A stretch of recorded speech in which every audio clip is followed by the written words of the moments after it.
am Valerie Thompson. I'm Dr. Shiksha Gallow from the beautiful Rainbow Nation, South Africa. Hi, I am Karla Bonkowski Magnan. I am Patrick Meniboon. My name is Dr. Tamika Donaldson. I am Maureen Scanlon. Hi, I'm Dr. Airhart Witte. I am the founder and creator of The Secrets of Being. My name is Serggio Garcia Guillen. I'm Laura Brennan-Ballet. Hi, my name is Rachel Dubin. Hi, my name is Monay. In every heartache, there's a hidden seed of strength. Join Portia Booker on the Grief Grantor as we journey through stories of resilience, finding gratitude in the echoes of grief. Together, we transform sorrow into strength, pain into purpose. Welcome to the Grief Grantor, where your healing journey begins. All right, everybody, welcome to the first special on the Grief Grantor. I'm your host and face, Portia, the producer, as known as Portia Booker. And today we are joined by a panel of guests from around the world who are going to share how they found gratitude through loss in their life. So before we begin, as always, I like to start off my conversations with gratitude. So we're going to go around the room. We're going to start with you, Janna, first. What are you grateful for today? Janna, you're on mute. I am so grateful to be here with you, to be here with all of these other experts, and to get to talk about a topic that is near and dear to my heart. Spirituality and gratitude go hand in hand together, and spirituality is something that I work very closely with myself and with my clients. And I am delighted to be here to talk about these topics. So. Excellent. Janna, you probably should have been on the conversation last night that I had with Dave Roberts where we talked about psychology and spirituality. But we'll definitely have you on for a separate panel. That's no problem. All right, Dr. Shiksha Gallow, what are you grateful for today? Hi, everybody. I'm grateful for life. I'm grateful for being alive. Grateful to be able to share this experience with such amazing people from across the globe. My background is science, neuroscience. I'm a neuroscientist and holistic integrative practitioner. So yeah, I'm excited to speak about grief gratitude, but linked it to all the science and how it helps people. Thank you so much. Excellent. I am too. Life, we can find so many things to complain about in our life, but I'm telling you that gratitude, adopting an attitude of gratitude, there's no such thing as loss in my heart, in my eyes. So thank you for sharing that, Dr. Shiksha Gallow. All right, Patrick, what are you grateful for today? That is interesting because I always say life is happening. So when life is happening, you are happening. So that's what I'm grateful for. And being able to speak to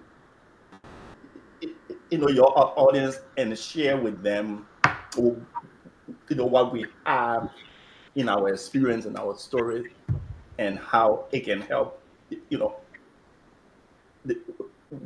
basically how it can help us heal is very, that I'm very happy for. So that's what I'm grateful for today.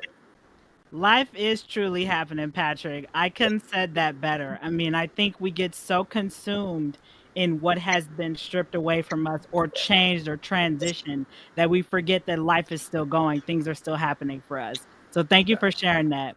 All right, Karla, what are you grateful for today? Karla, you're muted.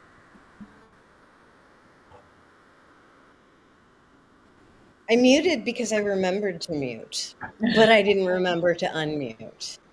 I'm halfway there. I'm Karla Bonkowski Magnan. I am a licensed clinical social worker of 20 years in private practice. I specialize in treating complex chronic post-traumatic stress disorder and the neurophysiology that creates that. I do so as a clinician, as a speaker, and as an artist. I incorporate healing. Well, it's not my choice. Through art, I heal. Hey, simple, straight to the point, right? I mean, because I think when we are in seasons of grief, there tends to be what I call you fall into the grief pit, depending on what the loss or change that you experienced in your life. Like this past weekend, I went to my first art therapy event, when for the longest time I'm like, I'm not going to any of that grief stuff. It's sad. I don't want to see a bunch of people crying. I don't want to see that stuff because I'm already in my own grief. I'm tired of my own. So why do I want to be around other people, right? But I'm telling you, I had the best time, had the absolute best time. I created a grief memorial wreath for both of my parents. And I met some new people who I can come to in community. So I think that there's so much that can be expressed through art. And I know we're going to dive more into that later on in the show. So I'm going to start with the first question for all of our panelists right now. One of the things that I've always talked about on the Grief Grantor is the power of gratitude. Gratitude, resilience, innovation, empowerment, and forgiveness. So the first question I want to ask each and every one of you is, how has gratitude served as a compass?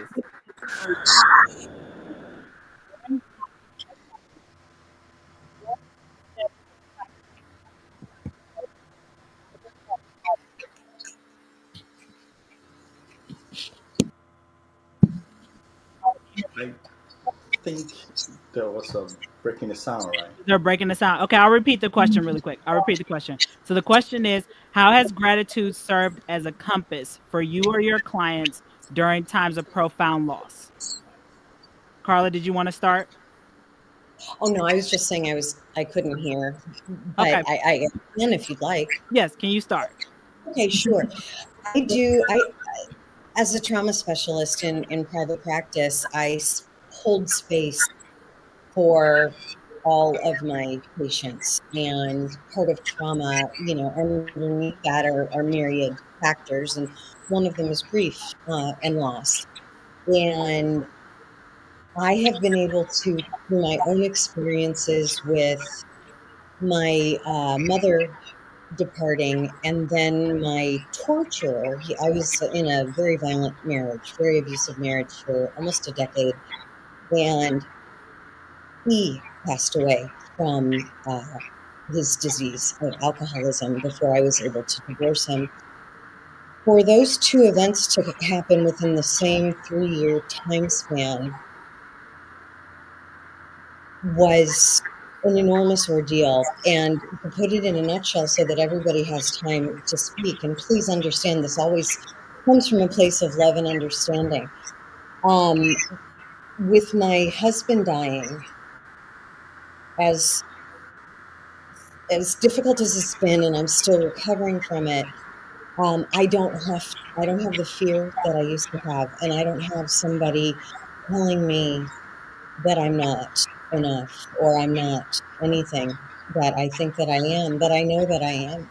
So that's a great gratitude piece that I have gained from his passing. Since then, I have been able to rise in gratitude back into my life in the arts in a way that I didn't know was possible before. And I would have been able to do that had my mother still been alive, because I am her mini me.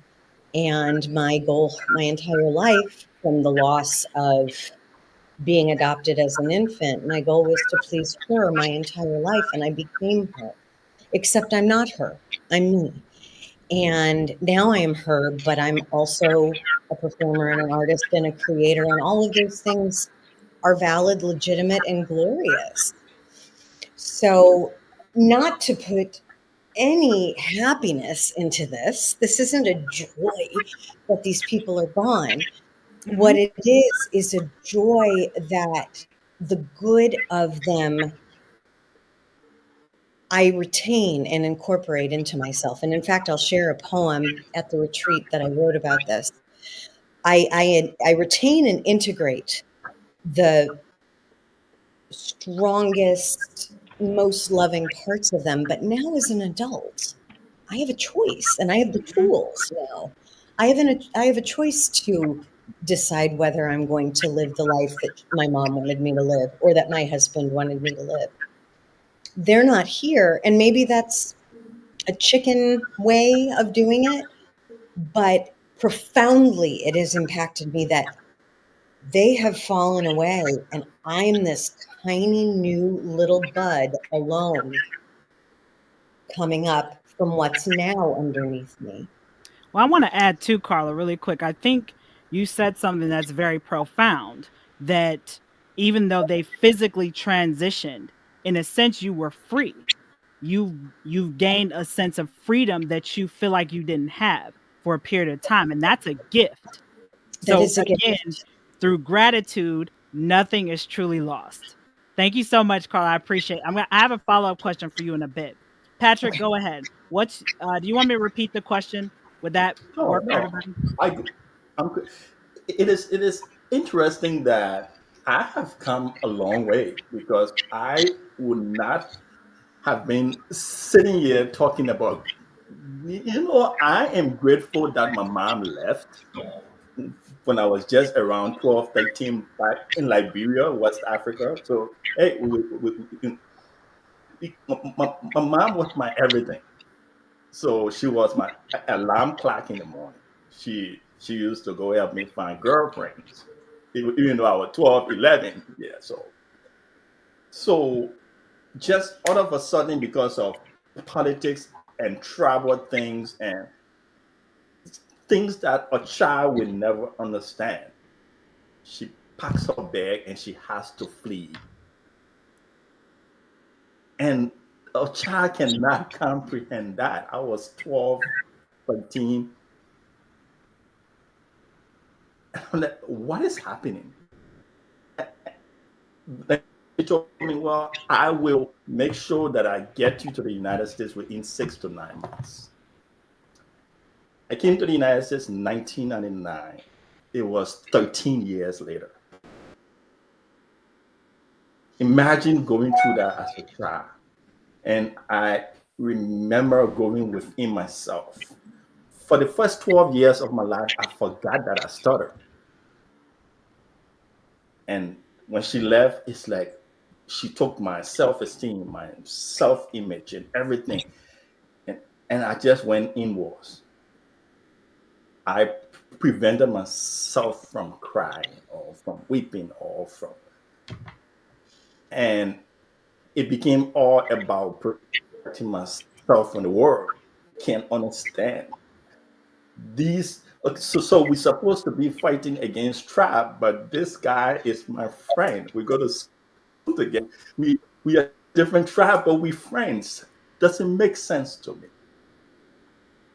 And then as time go by, stuttering getting worse and worse, because I'm going inside and deeper. And I'm glad for this conversation, because I don't think I have allowed myself to go there. But then I realized there is something to it. I found some reason to continue going on. I found a reason to step out of it, maybe step out of her shadow and find my purpose, find my path. And that is the reason why today I say I'm the courage hacker. Because I solve one problem. I call the problem the Moses problem. If you remember Moses, he went from a prince to a shepherd, 2 levels. This is so hidden. And now somebody had to hack his courage because he was hesitant to step into his calling. And that's what I do. And that's how I found my gratitude, because it gave me a path to help somebody else. And hence why you are the courage hacker, Patrick. You certainly are. You are. Thank you. Thank you so much, Patrick. I have a follow-up question. I'm going to ask yours now, Patrick, because I'll forget. Something you brought up, that you were afraid to really show your emotion, right? And I think that's common in our society, especially for men when they're grieving. We think that men are supposed to be the Tin Man. You can't cry. You can't express your emotion. I'm curious, Patrick, for you as a man, how can other men learn to express themselves and not feel the societal pressure to hold everything in and abide by this level of toxic masculinity? That is a very important question. For me, one of the main reasons, I think I read a book. I think it was the talent code, or I can't remember, but it basically is those kids that lose a parent when they are very young age tend to not trust anybody, or it becomes long time for the trust. Even though I did not physically lose my mom, but to be able to see that she's there, but you can't touch her, you can't feel her. And so I really didn't trust anybody. The only person I knew was my mom.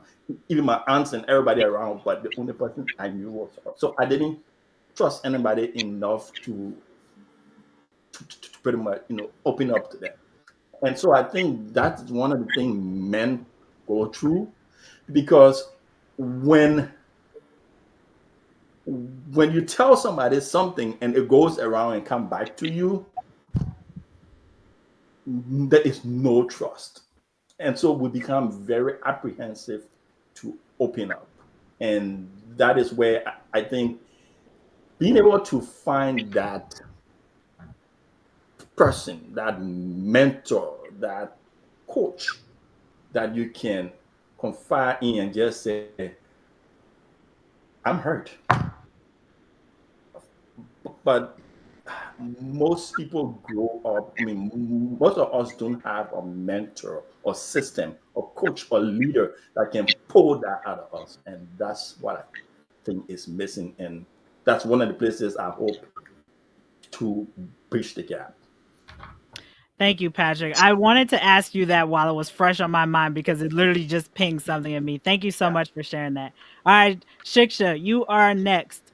Shiksha, just out of curiosity, did you want me to repeat the question? I can, if that's easier. Did we lose Shiksha really quick? We might have lost her. Okay, when she comes back. Janna, we will go to you. Did you want me to repeat the question? Yes, say it one more time. So the question is, how has gratitude served as a compass for you and your clients during times of profound loss? Well, certainly for myself, gratitude has been just a key piece of my journey. I should add that not only have I gone through the challenge of losing both of my parents in the last 2 years, but I went through the challenge of Lyme disease. And so I am a Lyme disease survivor. And I was sick for about 10 years with Lyme disease. It was a very long and very, very challenging disease. And what I found was, in order to recover, I couldn't allow myself to go into the pit of despair, because I had to keep my immune system up. I had to keep my spirit up. And so gratitude became like a central watchword for me every single day. I would go through and say, what can I find that I'm grateful for today? And if it may have been just my comfortable bed, or this chair in which I can meditate, or the time that I'm allowed to, I was in a very privileged situation in that I was able to heal, and I didn't have to, I did work, but I had flexibility. I was given space to heal. And so, but what I can tell you is that gratitude was a central part of my healing from Lyme disease. And Janna, something that is coming to my mind really quick, when you talked about that you had to keep your immune system up, you had to keep your immune system strong. What was maybe that inner voice to you, or a mantra, or something that kept that fire in you going? Because I think there's so many of us, when we experience a transition or a loss in our life, we tend to hear, I can't go on without this person, this relationship, this job. What was it for you that kept you going like a locomotive during that time where I'm like, I need to keep my immune system going? What was that for you? Well, for me, certainly a large part of it was not so much my faith, but my spirituality, my sense that I was not in this situation alone, and I was very grateful that I had family. I had my husband, I had my sons that were with me. But on top of that, I had a deep sense that there was a spirit or a source or some kind of, for me, it was God, but for anybody, you can come at this from so many different directions. But I always felt like I was being held and I was being supported. So as bad as it got and as far down as I descended, I felt like I was never allowed to go all the way down, because I was always held up and supported by the sense of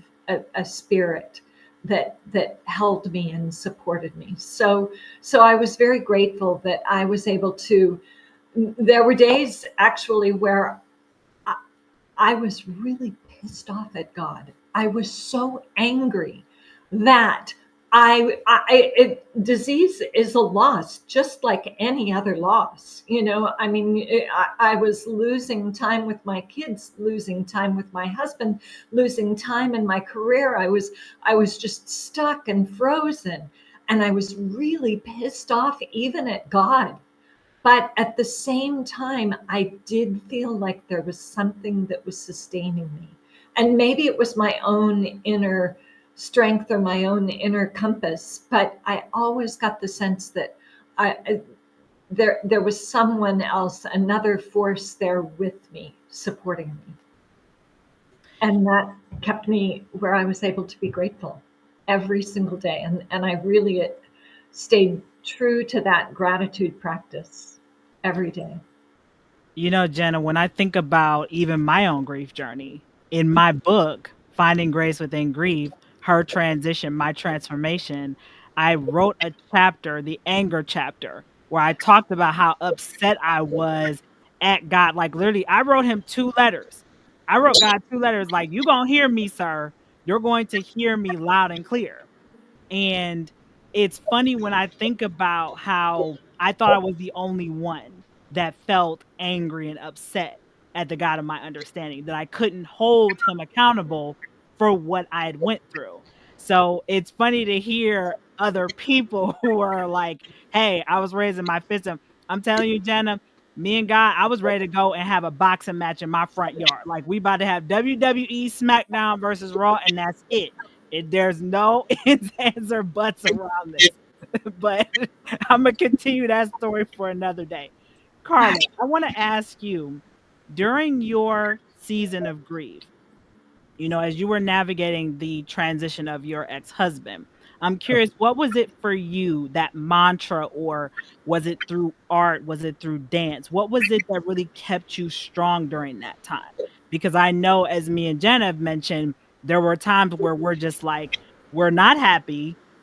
Screw all of this. There has to be a different alternative. What was that mantra or something that kept you going during that hard time for you? You're not going to totally, well, you're not going to totally love this. I have a resource because I am an alcoholic. Woo! And I've been in recovery for over 3 years. So I can always go and find a support group. Okay. I mean, that's just awesome. The skill that I used, the tool that I used the most often to get through it was writing. And so my next collection of poetry, entitled Widow, will be out before our retreat in Costa Rica.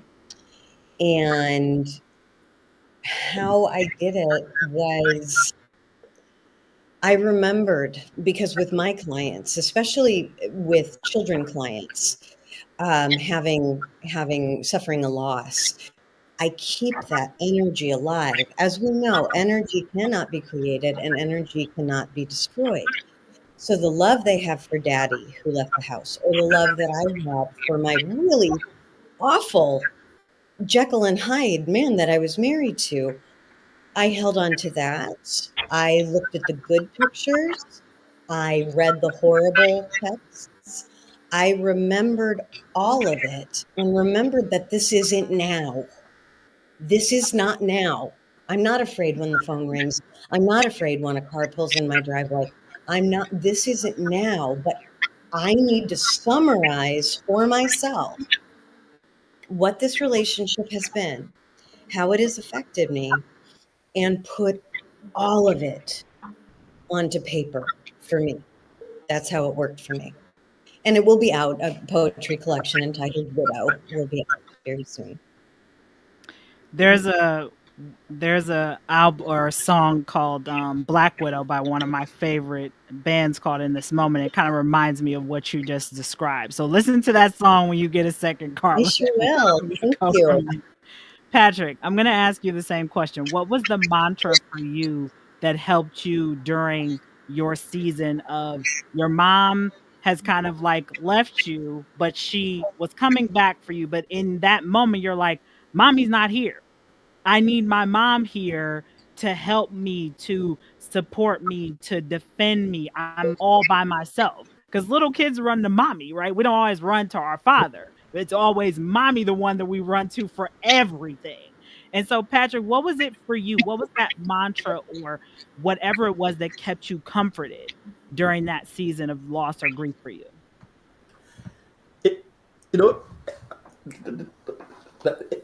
That is pretty interesting, because let me just go back to what you were talking about, pain, anger, and connect. So in my case, I was angry.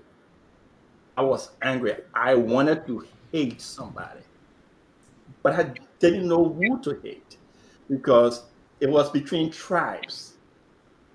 And the person that I was supposed to hate was one of my best friends at school, because he was from the other tribe. I could not hate him. I want to hate my mom for leaving, but I know if she had not left, I would not even be alive, because people came and told her, you got to leave or else we will eliminate your whole family.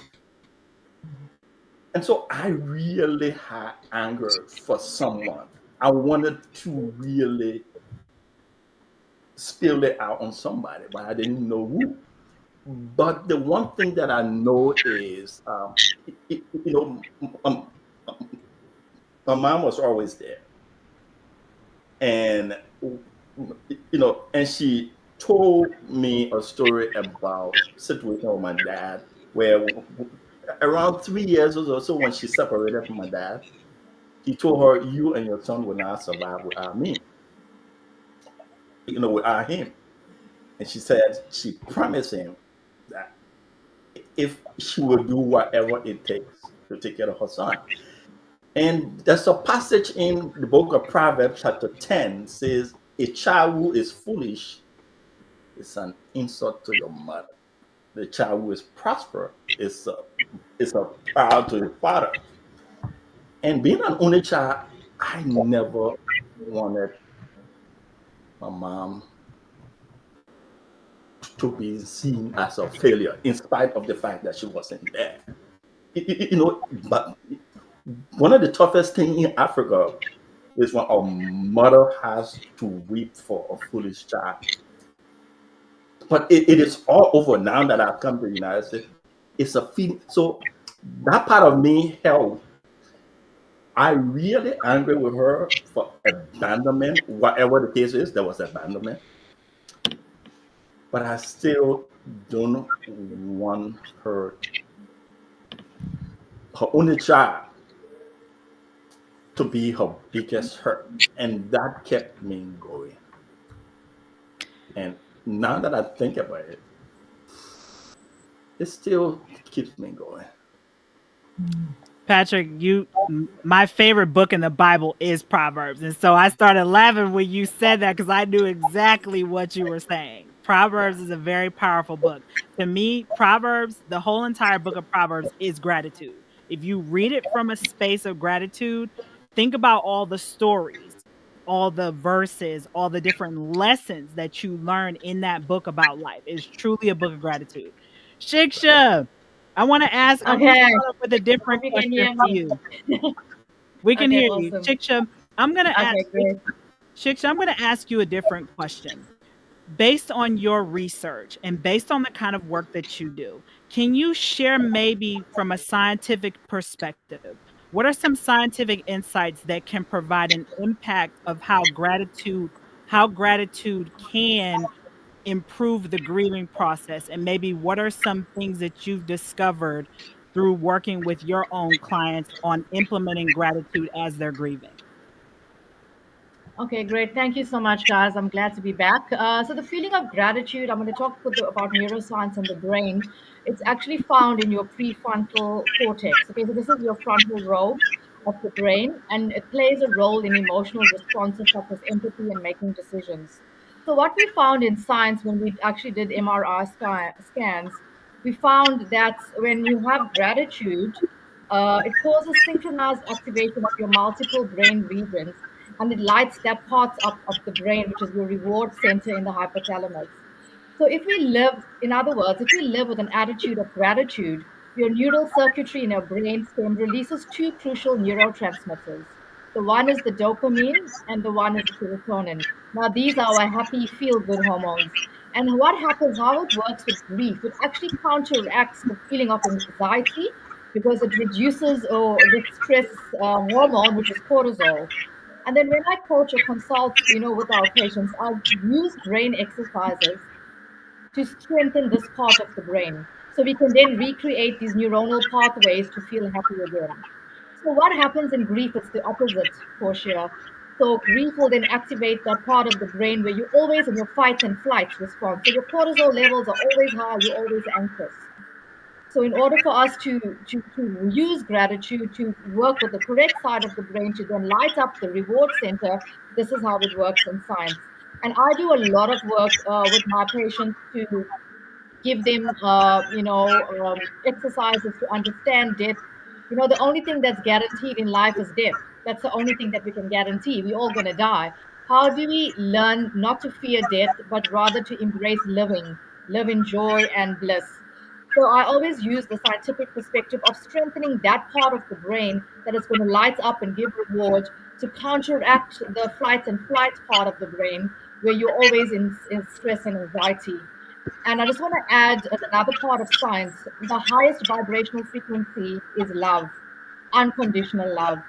And what I want the patients to look at what was the love that you had towards that person, and what we find is people have love, but they have attachments.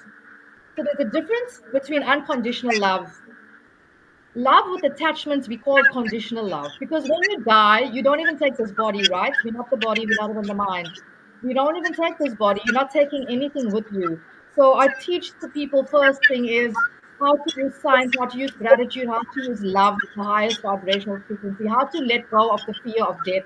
Because once you actually die in this world, like not literally going to death, but understanding the death of the ego, that is when you actually live. And that is when you enjoy life. And that is when you just look at all these things that have happened. Okay, this person passed away, then another spirit. I teach them how to connect with them on an energy level. We're all just energy, as Karla mentioned and Janna mentioned. Energy can neither be created or destroyed. So those are the things that I teach them. And once I show them the science, because everything I do is science. And, I'm busy with my book called The Cure: Holistic Approach to Healing, where science meets spirituality. And I'm also a cannabis clinician, but that's a whole nother story. But now I treat the patients for just looking at the brain. How do we activate this reward center that happens the grief? And when they start doing the exercises and learning this and getting away with the fear, learning pure joy without attachment, then they don't grieve anymore. Because what am I grieving? I'm grieving that physical body. I'm not grieving the connection or that energy. And the moment I teach them how to connect with that energetic being, then they're not grieving anymore because they are still connected with that loved one, like how Patrick mentioned. You are in that, in that spiritual realm where you are able to then connect, and then you understand the bigger picture of life. So yeah, that's in a nutshell the scientific way. I hope I explained it well. Dr. Gallo, I want to ask a follow-up question really quick because I know you brought up death, right? And I think in our society, there's a level of tabooness when it comes to death transition. What do you think it will take from a clinical perspective for us to be more inclusive about conversations on death, no matter how uncomfortable they are? Look, from a clinician, I think doctors need to be a little bit more open and not so abrasive about death. We need to look at more spiritual. Normally, look, I also come from Western medicine, and now I've incorporated Eastern medicine. Cannabis, as I mentioned, is a plant, and we're looking at more plant-based and spiritual and combining, psilocybin, and there are a lot of other ways that shamans use psilocybin so you can reach that spirit of death while you're alive. So we need to talk about it. We need to talk about it and not be scared about it. Clinicians are always very like, get your affairs in order. You're gonna die. Sorry if you got cancer. I've put over 200 patients with stage 4 cancer in remission using neuroscience techniques, using dealing with the trauma, using the brain to develop that reward center, decreasing the stress. As well as using plant-based medicine. So I think as clinicians or the broader society needs to talk about death and not have that fear. There's a great book by Sadhguru, which is also one of my gurus. He calls it Death. And he says it should be read by anybody that's going to die. And we all know we're all going to die, but people are like staying away from the book. So I thought it was quite cool. So that's a great book. Or, find out more, speak about, have panel discussions like this, so we can talk openly about it. And I think from clinicians, I train a lot of doctors. When I talk about death and the spiritual world and what actually is going on from an energy sense, and I use science. And the moment I use science and explain it in the way they would understand it, using their left brain with an analytical thinking, it makes sense. And they even change the way they bedside manners with patients that are going through. Because if you are in a hospital, a stage 4 cancer patient, and you know, okay, this is it, and that doctor is like doesn't show you that empathy, or like you're just another case. It's not good enough. Where you should make you feel relaxed. Okay, you're going into this space, your suffering it's going to end.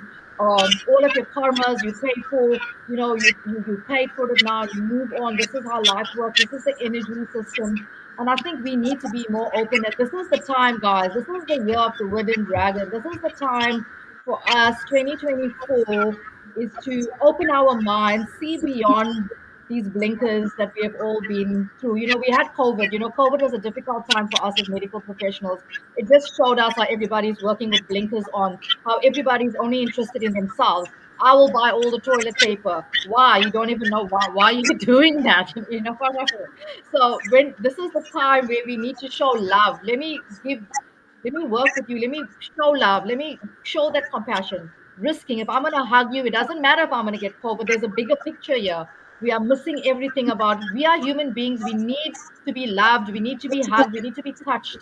Like how animals are. And I always say from animals, we can learn so much from our animals, because every single day they will be the same. Like they saw you 5 minutes ago, you drive in the driveway, they're excited and wagging their tails and they're happy to see you. So, that is what I always teach. Be like animals, be a child again, and just have that pure unconditional love. I couldn't agree more. Like, at the end of the day, I think this is why conversations like this are necessary, because we tend to keep putting things off. Like, I'll do it tomorrow. But as you've already mentioned, like, death is written in all of our contracts, right, on this human plane. So what are we going to do today to continue moving forward and honor the journey that we've paved through loss? So we're going to take our first quick break right here on the Grief Grantor Special Edition. We'll be right back here on the show. Hi, I'm Kelly Melissa Reinhart, host of Make Mental Health Matter. Join me on Mondays at 11 a.m. and Wednesdays at 7 p.m. Mountain Standard Time on the Achieve TV network right here on E360 TV.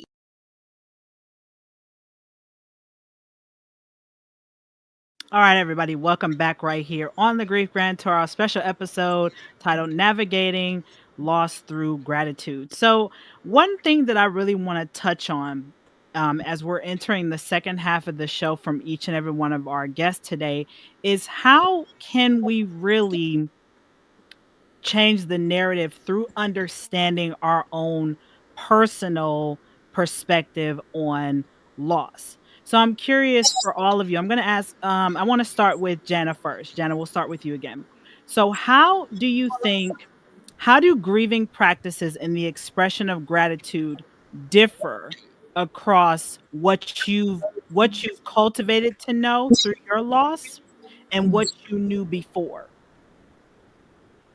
You know, certainly going through my parents' recent losses, my father passed on December 1st of last year. And so my father's loss is very recent. And what has sustained me through his loss is something that I've discovered, and it's something that I would not, you know, we all hear it's like a truism. Oh, they go to heaven, and we live on, and it seems so facile, and it seems like just it's a cliche almost that we say that in this world. And yet with my father's loss, I really did get a sense that he continued on, and that he was going to continue on, and it was supported and compounded by my own research into the Christian mystics. I actually researched mysticism through the Abrahamic religions, Islam, Judaism, and Christianity, but my larger area of expertise is in Christianity. And what the Christian mystics tell us is that there's emanation and return. And so, in other words, we come from God and we return to God. And that gives you a sense. And so the one of the mystics that I have studied most closely is Julian of Norwich. And what she tells you is that we have these two selves. We have an earthly self and a heavenly self. And in death, we shed our earthly self, because our earthly self really revolves around the body. It's informed by the five senses of the body. It's informed by our experience here on earth. And when we pass, we shed the earthly self, but our heavenly self lives on and continues. And Julian, in fact, tells you that it lived prior to us incarnating here on earth. And so she says that we were all formed at the beginning of creation, and that our heavenly self existed prior to our incarnation here on earth. And then when we're here on earth, we have a heavenly self and an earthly self. And then we pass away, and our heavenly self continues. And it was such an interesting thing, because as my father was passing, there was one day where he was clearly watching something above his bed. And he was looking up into the ceiling, and he saw things that were going on. You could watch his eyes. He was tracking things, and it was and he passed within 3 days of that day. And so that really gave me a sense of comfort and a sense of understanding that, oh, there's something going on there, and he is going to wherever that is. And we don't know, because, and here I am still in my earthly self. And yes, I have a heavenly self, but I'm really not very, because I'm here on earth, I'm not that connected with my heavenly self. But it was so clear that he was moving on into his heavenly self. And so that has been something that, based on my research and based on my personal experience, that has enabled me, has been able to sustain me through this period of loss. Janna, I love what you brought up about the heaven thing, because I remember growing up as a kid, the different pictures, right, that we would see.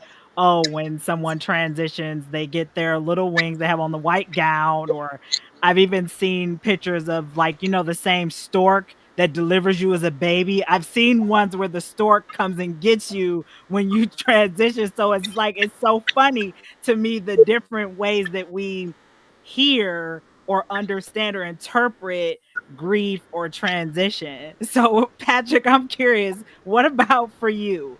How has, in a sense, your way of learning about transition young, right? Whether it's through the person goes to heaven or whatever, how has that changed now that you're an adult? And how can you find a level of gratitude in your understanding now to stay connected to different versions of not only yourself, but other people who have transitioned around you?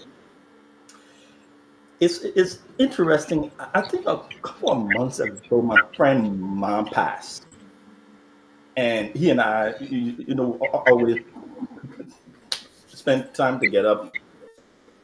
And then he called me one day. He said, "Man, we need to have lunch." So we go and we're sitting there, and he looked at me. He said, "Do you know the last thing a mom told me before she passed?" She held my hand and said, "You have taken care of me all these years. Go have fun." And I thought about it. I thought about, I think, a quote by Dr. Chuck Sundar that says life is 10% what happened to you and 90% how you respond.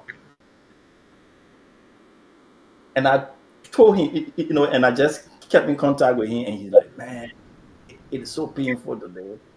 I'm like, it will be more painful if you don't do for your mom what she expected you to do, to go out and play tennis with me. Don't just stay indoor, dude. But that's it. Is how we respond, how we take it and pass it on to somebody. Like, hacking people courage. There is hesitation. There will be hesitation. And like the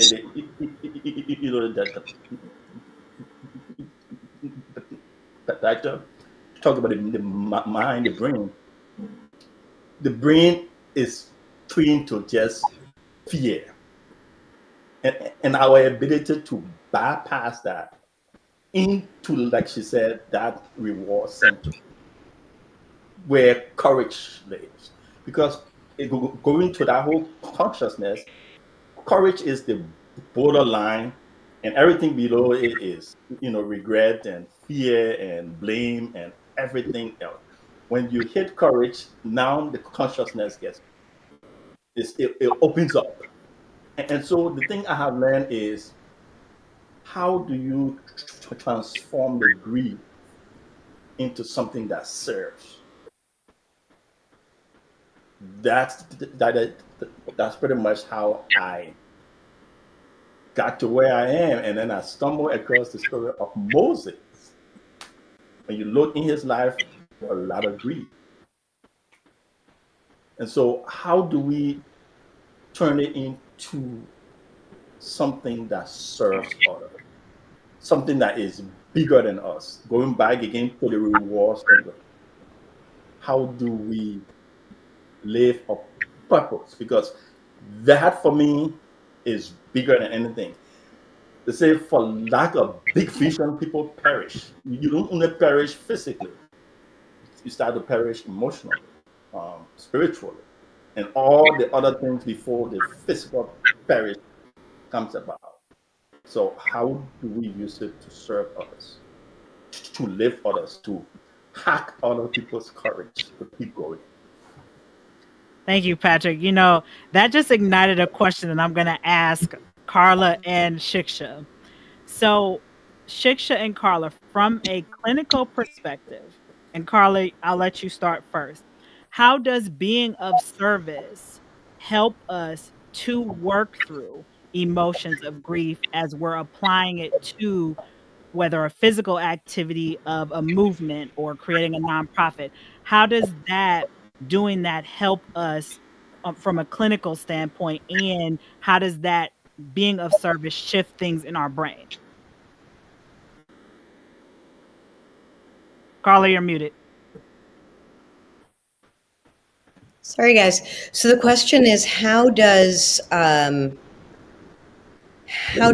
own grief journey affect my clinical effectiveness? So I'll ask the question again. When Patrick brought up about being of service, right? Taking our grief and making it something movement wise, right? Whether it's through dance, whether it's through art. How does doing those types of activities stimulate our brain over time to help us alleviate some of the grief? Oh, golly. Well, I will be introducing, it'll be the debut of my new trauma targeting movement modality to address trauma stored in the body. We know that that is the case. And if anybody wants resources, we can put them below. I've created Bhavana yoga dance. Bhavana is it's a Sanskrit word, which means the cultivation of your sacred purpose. I got it tattooed on my ribs in 2011 when I was playing at South by Southwest, and it is my determining life principle. When we move at all, period, our brain is better because 95% of the input, 95% of what our brain likes to deal with, has to deal with, comes from the body, comes from how does this feel? Am I cold? Is my hair blank? Right? 95%. So if we are isolated behind a computer not doing anything, our brains are suffering. And you'll notice that in your mental health. Movement of particular kinds that are either out of joy, like say social dancing is super, super fun, or a modality like mine that treats, that's a somatic modality, healing through the body.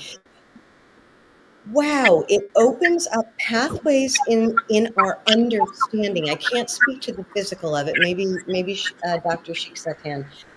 But when we move in ways that support a higher, I don't want to mean it like, ooh, high vibration, but we know it's true.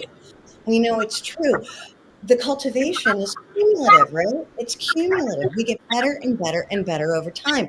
And I will tell you specifically for me, myself, as a classically trained dancer, my entire life until into my 20s, and a choreographer, which is my greater passion of the two. I can't not move. It is torture for me to do this chat with you guys today because seriously, I'm always moving. I'm always feeling. And to sit here like this, I feel like I'm going out of my mind. It is not natural for the body not to move. I will hand that over to Dr. Shiksha because she's having a good old time over there. I love what you're saying, Karla, because I was actually thinking I'm also a yoga instructor besides everything else. And I was actually thinking about yoga dance because I also teach Zumba. And, you and I, we need to meet up and do this thing. I love it. I love that. So I just wanted to talk a little bit about the brain, to exactly what Karla is saying.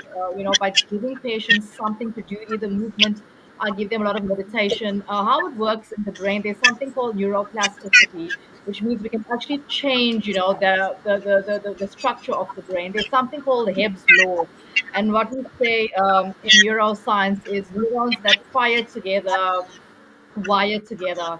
So let's say now you have this grief, and now you always in this flight and flight. Your cortisol levels are high. You've got this anxiety and anxiousness, and now you bring in gratitude, and we want to change the physiology of your brain by increasing your dopamine, your serotonin, all the happy drugs.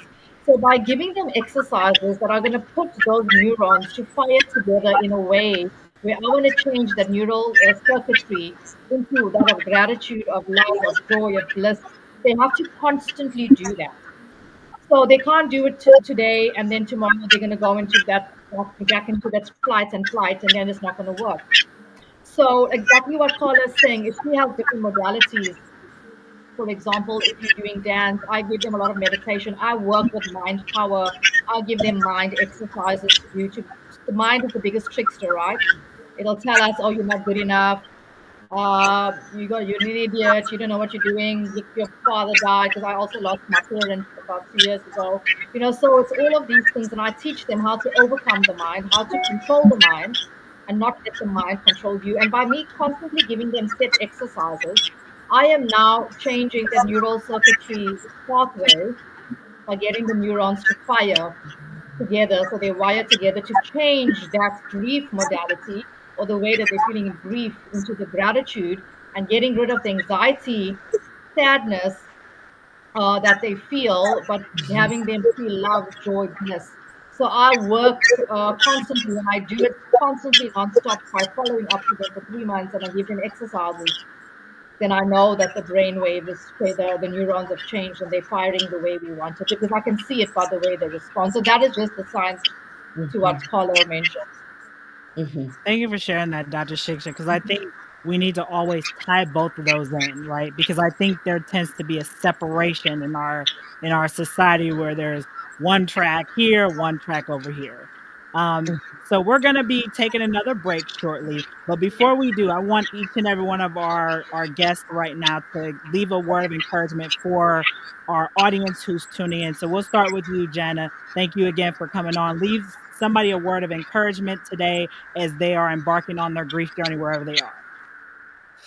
My word of encouragement really centers on this understanding that we have these two selves. We've got a physical self and a heavenly self, and if we can move into, if we can bring those two things together and integrate them, and I really think one of the key ways we do integrate them is through gratitude, then that will give us the strength that will sustain us and allow us to go through any kind of challenge and to meet them with strength and resilience.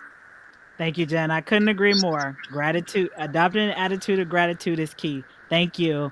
Patrick, what word of encouragement can you leave with our audience today? Hope. You are the hope. Food is measured in terms of weeks, but hope is measured in terms of seconds. You have the opportunity to give somebody 3 seconds of hope to keep them going. You going to be the hope? Help one person every day. Help one person every day. That's hope. Help one person every day. I feel it. Thank you so much, Patrick. Dr. Shiksha, go right ahead.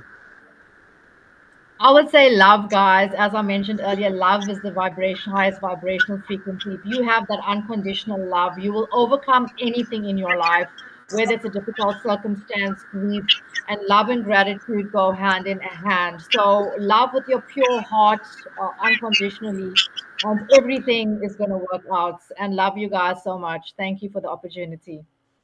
Thank you, Dr. Shiksha. Appreciate you. Karla. Witness. Be aware and notice and be a witness to your own experience. Pull your awareness behind your eyes. So you're seeing, like throwing at one of those old toys.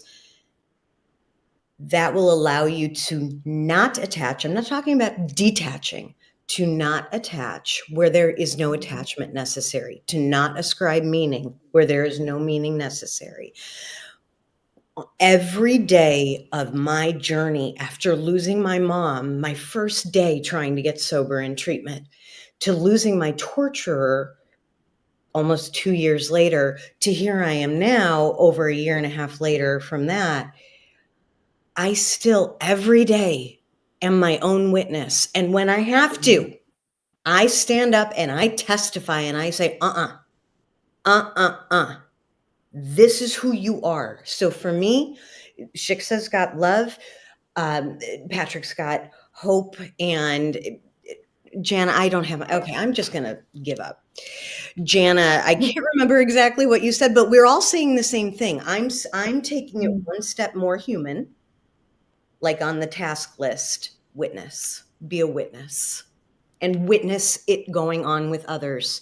And when we know, we can't unknow, and the energy starts flowing. Be a witness, 100%. Be a witness, be somebody's hope line, spread love, kindness, all the great things. All right, guys, we're going to take our next quick break right here on the Grief Grantor Special Edition. When we come back, we will be joined by our next round of speakers. We'll be right back here on the show. Laura Brennan Ballet, author of The Science of Empowerment, and I'm so sorry that I cannot be there live with this esteemed group of human beings. Really what I focus on, and when we're talking about navigating the grief process, is how to empower the grief process.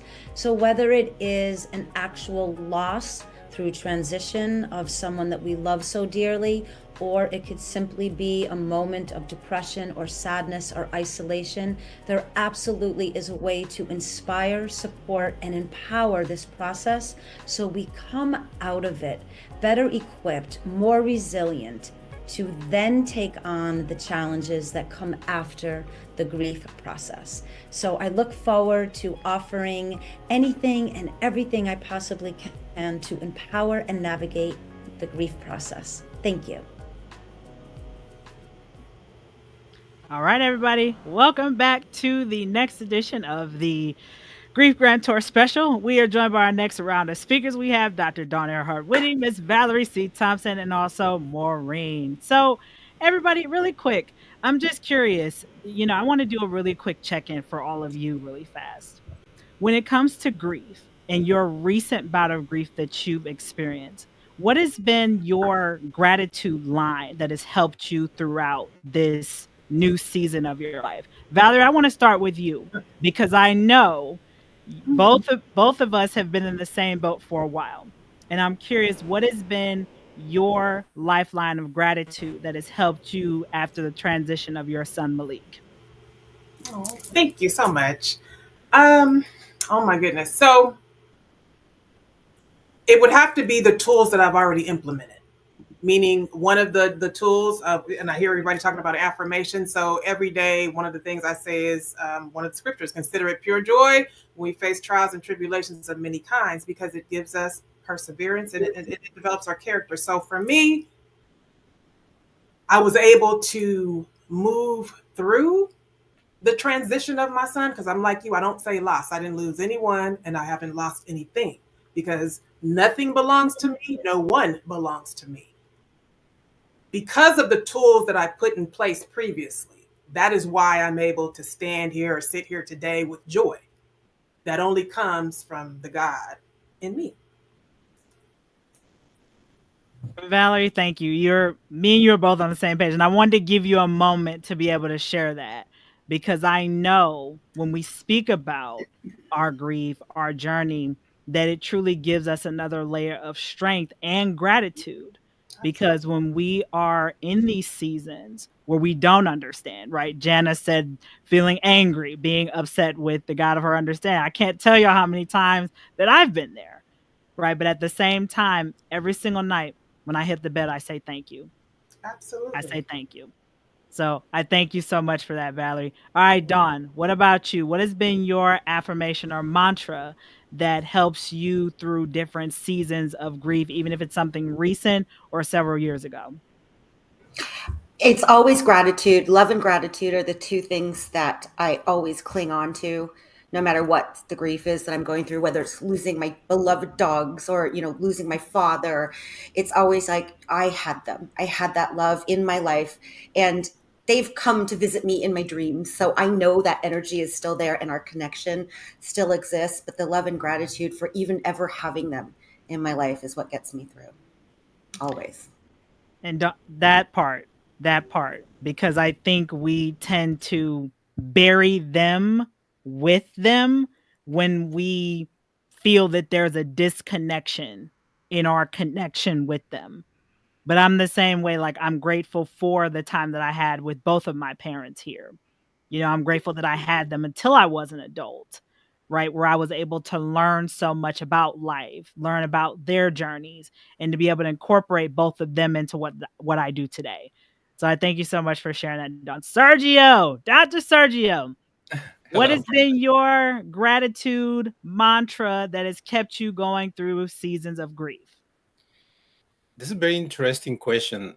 I'm not sure if I am doing a mantra, but something I can tell is practicing practicing like whatever is happening for good or worse I am part of that. In some sense, even in some moments, before gratitude, perhaps is curiosity to how I am approaching those events and what had to do with me. So in that sense, I am opening my consciousness or my awareness of what is going on and what I can do about it. And I like that, Serggio.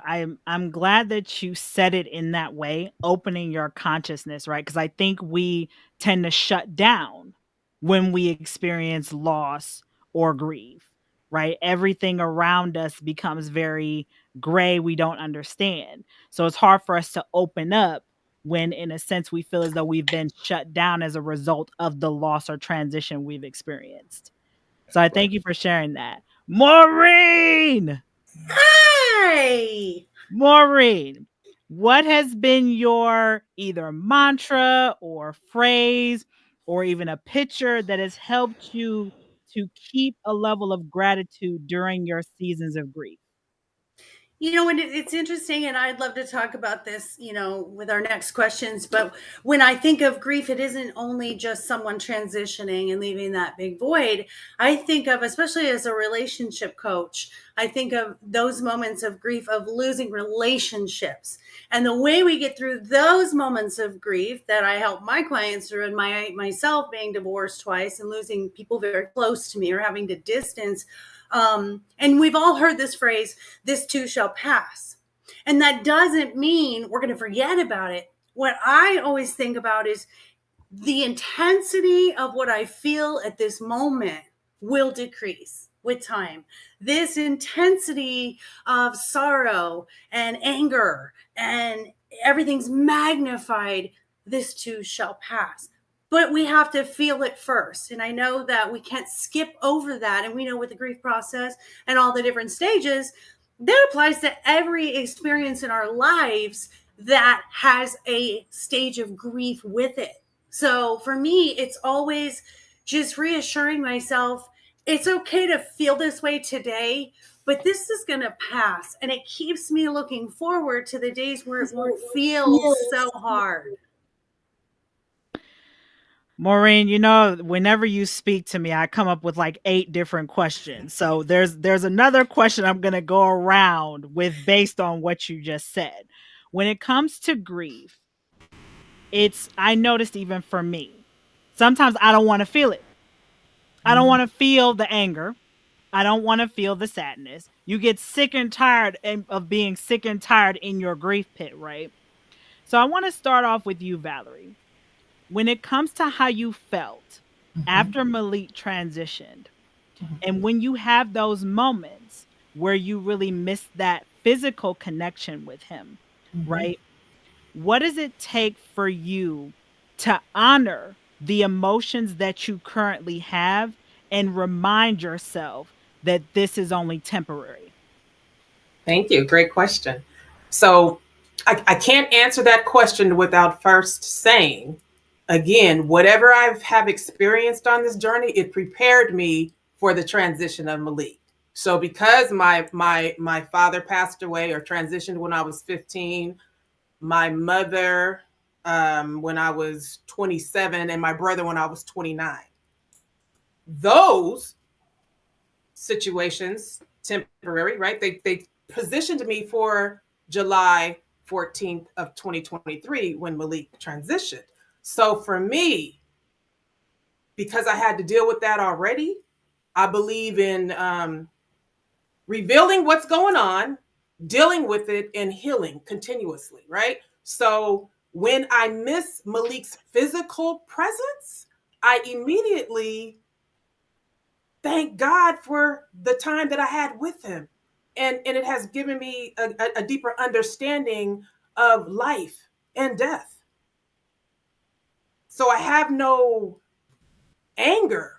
And I feel like God has made me that way for this journey to be able to encourage other people. I have no anger. I have joy because I'm like, thank you that my son that you gave me, Malik, for a time. And he was here to do whatever he was called to do. So that brings me joy. I recognize it. I'm in touch with myself. And I always have joy. but I know that that's that strength, or that's that power that God has given me. And I'm not the only one.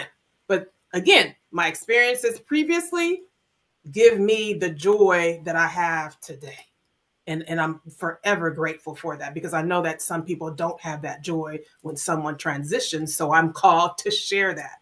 You can have the joy. You can be encouraged to know, as Maureen was saying, like, you feel it this way now, but you're not going to always feel that way. And that way, that keeps us going. It's possible. It is. Any and all things are possible. And you just reiterated, Valerie, that you made a choice. Mm-hmm.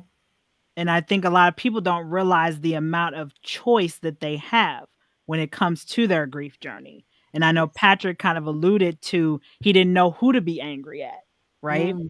But he made a choice to not express that anger to other people. He managed to work through it. So I appreciate you shedding light on that, Valerie. Dawn, what about you? Well, as you've been going through your grief journey over the last few years, I think it's really important that we give ourselves permission to feel our feelings. Sometimes when I'm talking to Portia, I'm talking about like losing one of my dogs, and I start crying, and my first initial reaction is like, I'm sorry. And Portia's always reminding me, don't be sorry, feel your feelings. So I think that's the first step in understanding that this is like when my daughters travel and they go away for like a year or something, and I'm not going to see them physically, I cry, because the physical presence isn't there. I know they're coming back, God willing. So that is a normal human reaction to not having something or someone in your life that you dearly love. So feel your feelings, and then again, get right back into the gratitude part about even having them in your life, or having that experience like Maureen was alluding to. It's not just a relationship or a person.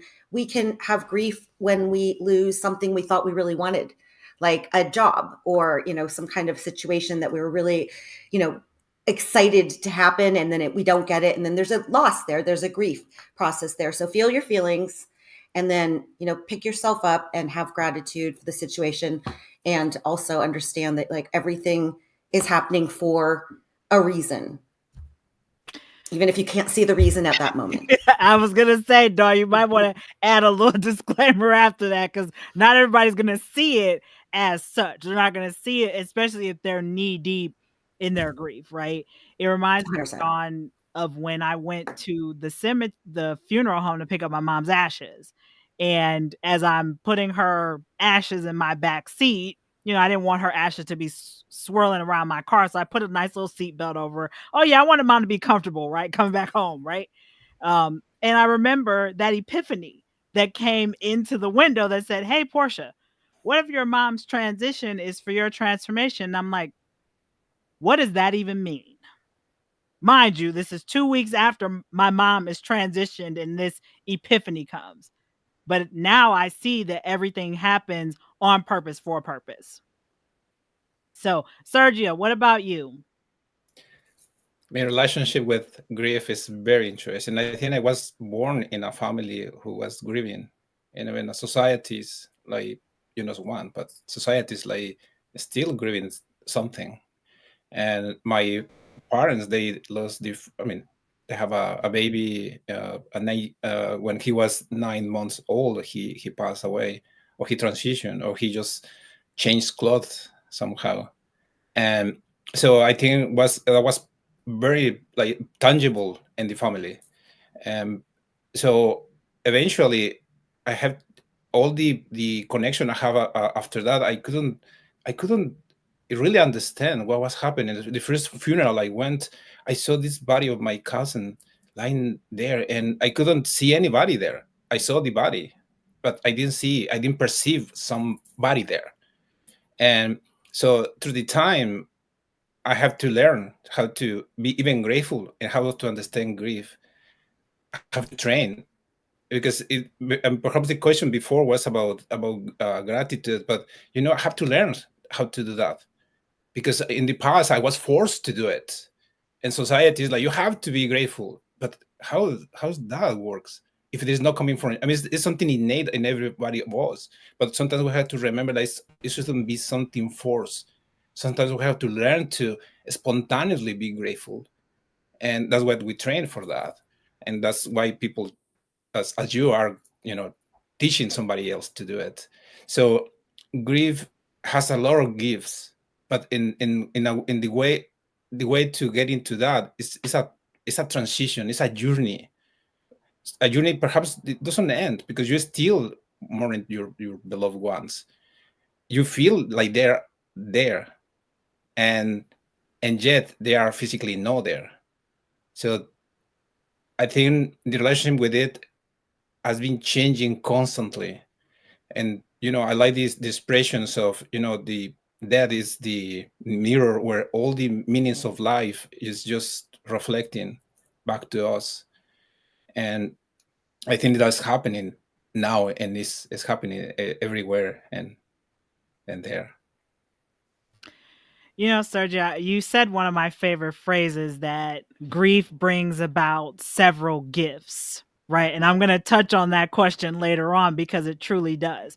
When there is a transition, there is a transformation. So we'll get to that in a little bit. Maureen. Yes, ma'am. You're up. So I was thinking, I love all of you, by the way.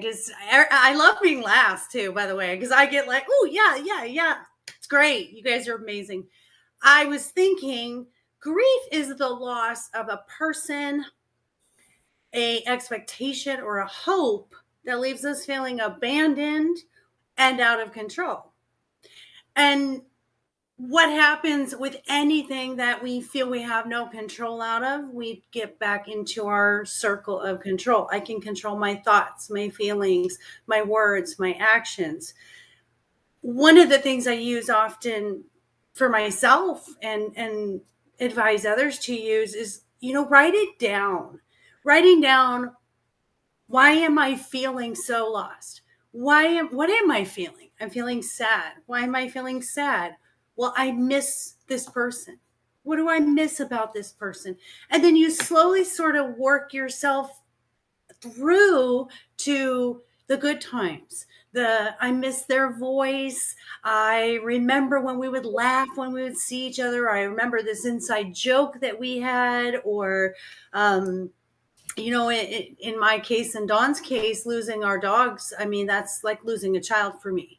And I just remember I miss how he would just look at me like I was his world, or he would just come in, put his wet nose under my arm. And, it brings you to that place of gratitude automatically because you're working through it. It's a cycle, and you can do it yourself. You can really just start at a place of feeling sad, feeling upset, feeling angry, feeling lost, abandoned,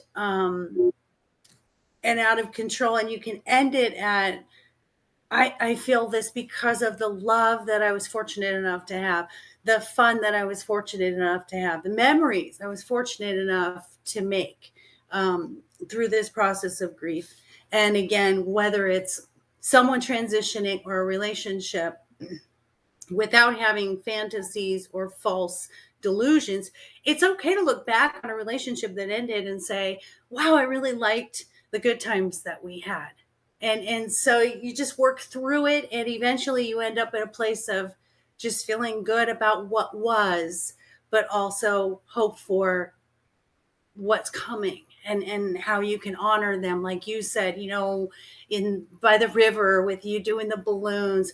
I think it brings us to that place of, this isn't working to just sit here and be sad. They would want me to do this thing. And like, I remember talking with you, Portia, when your mom passed, and we were going in this conversation, this phone call. And I remember saying to you, but there's a purpose. You have a purpose. She's guiding you to your purpose. And for a long time, it was your purpose was being there for her and taking care of her.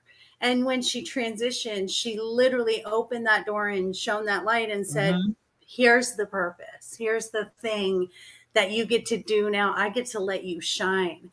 And I think that's the beauty of the learning and the grieving process, and the ability to see outside of the grief and end up in the place of love and gratitude.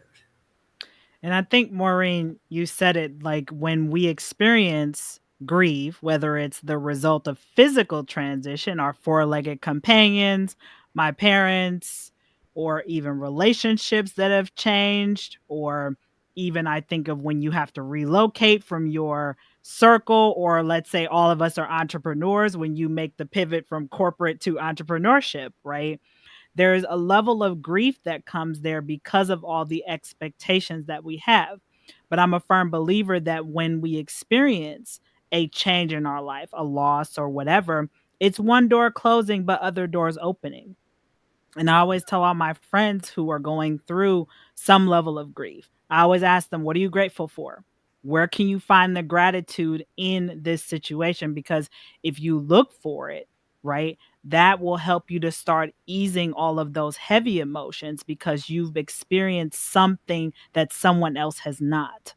So I'm curious. I'm going to go around the room. I'm going to start with you, Dawn, first. Serggio brought up about how grief gives us the opportunity to discover gifts within us. What would you say, Dawn, has been several hidden gifts that you have acquired and that you put into your work today through the grief that you've experienced from loss or transition? Oh gosh. I would say when my dad passed away, I was 31, almost 32 years old. And I remember I was always afraid. I was afraid to fly over like bodies of water. And it was, and so I wouldn't do it. I wouldn't go to the islands. I would have never flown all the way to Africa. But after he passed, a gift that I got from that was saying, you know what, Dad died mowing the lawn. There were things he wanted to do in his life that he never got to do for whatever reasons. So I'm not going to let my fear of flying or my fear of anything keep me from living. And I feel like that's what has allowed me to be able to go to Africa and do the things that I do, because again, the 30-year-old Dawn wouldn't have done that. But losing my dad, it made me really conscious of the fact that we don't know when our last moment is going to be. None of us do. There was a woman, I told you about this, that lives in the city that I live in. She went out for a jog one day. She had little kids, went out for a jog. She got hit by a car, was airlifted to a hospital, and she transitioned, right? She passed away. When she left her house, I don't think she thought that she was never coming home. So every day is a gift. Every moment that I am here is a gift. And I think losing my dad was the gift that I got, was, not living in fear and just to be grateful for every moment that I do have. I agree with you, Dawn. I mean, everything happens for a reason. And I'm glad that you mentioned that you were able to see the bigger picture. Instead of falling into a grief pit, you gave yourself permission to say, you know what, I'm grateful that I had my dad, the dad that I had, in comparison to some people who experienced the transition of their parents young, where they couldn't build some type of relationship with their parent, their pet. So I appreciate you sharing that. Well, and I wanted to add on to that, what you just said is, my ex-husband and I were coaching my daughter's soccer teams at the time. And on our soccer teams, we had these little girls, one was 12, and then we had twins that were like 7, I think. And they had lost their dad just within like the year prior to them being on our soccer teams. And because I was coaching them, I immediately went to, Dawn, you got to have your father until you were an adult. He got to see your children being born. So, those little girls lost their dad at 7. So that automatically kicked in the gratitude for me when he passed. And that's how I feel with both my parents, right? Like, I know initially I'm like, great, I'm an adult and I'm a complete orphan. But at the same time, I'm grateful for the relationship that I had with both my parents. Even though me and my dad had an estranged one, I'm grateful that his absence taught me how to be present, even for the day that he transitioned. So, Maureen, I'm going to ask you this question. What is the hidden gift that you've discovered through your loss or transition in your life? And how have you incorporated that into the work that you do? Oh, undeniably, without fail, it's the gift of being able to pay it forward. And the starfish story, that it matters to one. And everything that I had gone through with my failed marriages and the pain and the abuse that I had experienced, the grief of believing your future looked one way and being completely betrayed, to be able to carry that forward and to help one person. And I've been able to sit with couples and see them heal infidelity and see them heal marriages and be this loving, beautiful, healthy couple 6 months later. I always say, I know how to be the best relationship coach because I was the worst in a relationship.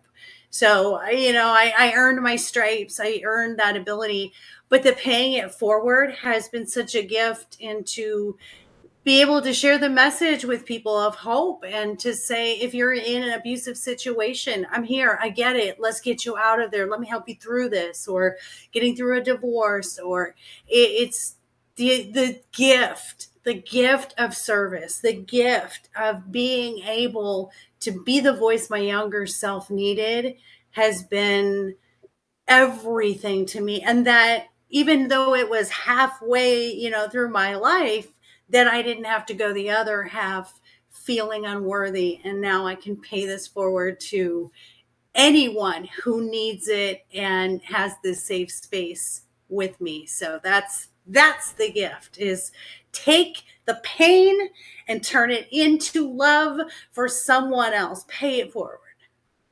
So in a sense, take the test and then have all the answer sheets for everybody else. Yes, ma'am. Yes, ma'am. I'll cheat for you all. I cheated for you all. Okay. I did all the studying for you. Now here's all the answers, and you still have to do the work, but yes.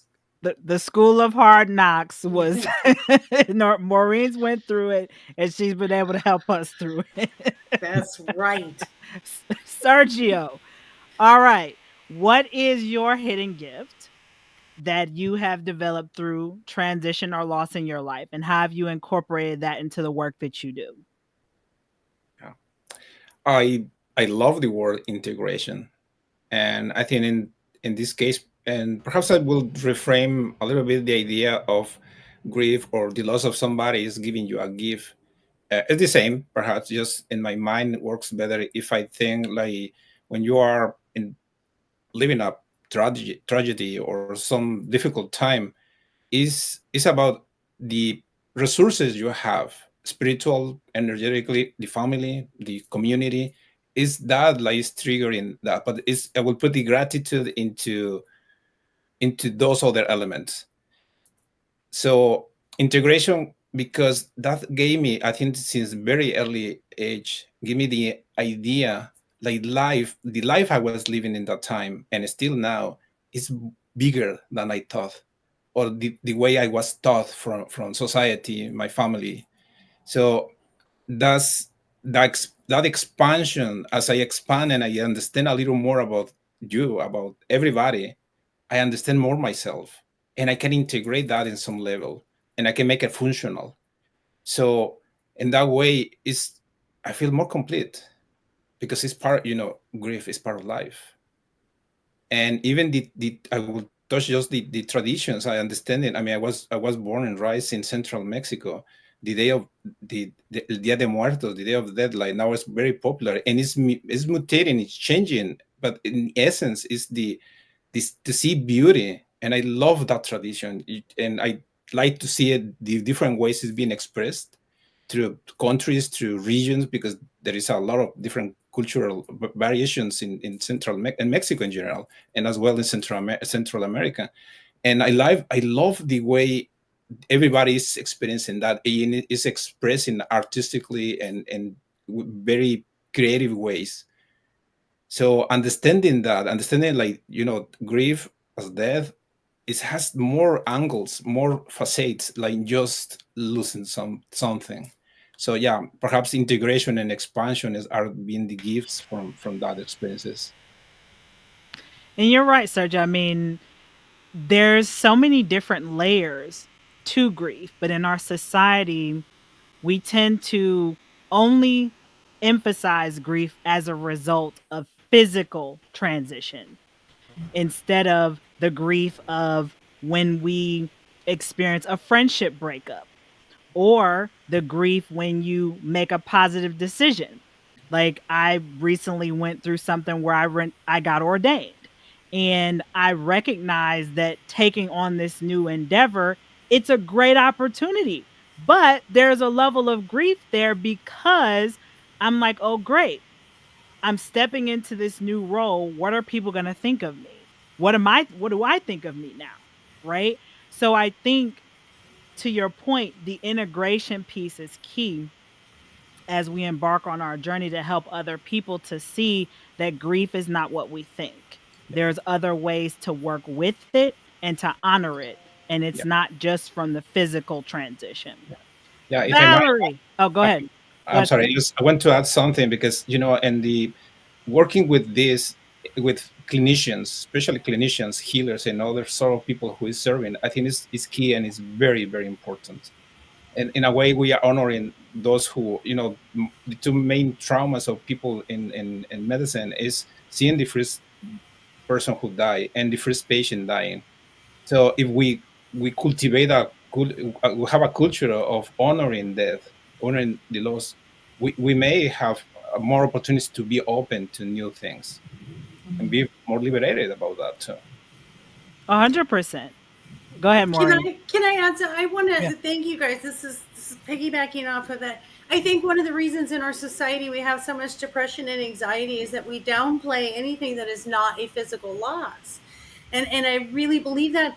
And something that came to mind when I was thinking of Janna, who was in the previous group of speakers where she talked about overcoming her autoimmune disease, health grieving. My personal experience right now going through hearing loss. I'm grieving losing my hearing.